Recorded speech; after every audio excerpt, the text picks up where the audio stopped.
Merci Madame la Présidente. État de droit, État de droit.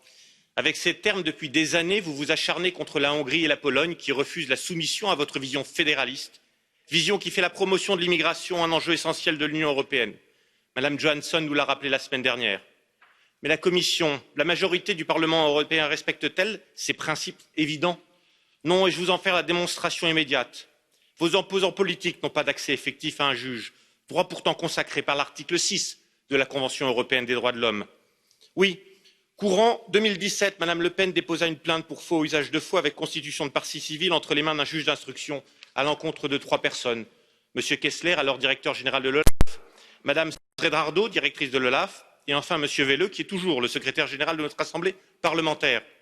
Cette plainte dénonce des faux et usages de faux commis par ces 3 personnes dans le cadre de leurs fonctions et singulièrement dans le cadre d'une enquête que diligentait l'OLAF à l'encontre de Madame Le Pen au sujet de ses assistants parlementaires européens. Or, le juge d'instruction de Bruxelles a demandé à plusieurs reprises au procureur du roi de Bruxelles la levée de l'immunité parlementaire de 3 personnes.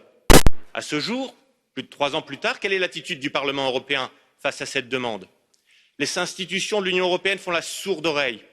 Où est le respect de cet état de droit invoqué à tout bout de champ? Monsieur Roth, où est la justice indépendante que vous évoquiez tout à l'heure? On connaît pourtant la célérité que met la majorité parlementaire quand il s'agit de lever l'immunité de membres de l'opposition, le plus souvent pour de prétendus délits d'opinion ou à raison d'actes qui relèvent de leurs activités politiques. Vos indignations sont à la tête du client. L'état de droit tel qu'il doit être appliqué, c'est d'abord le respect des choix démocratiques des peuples. Les gouvernements hongrois et polonais triomphent régulièrement dans les urnes.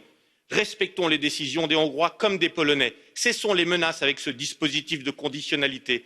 L'état de droit, c'est aussi une même justice pour tous, majorité comme opposition.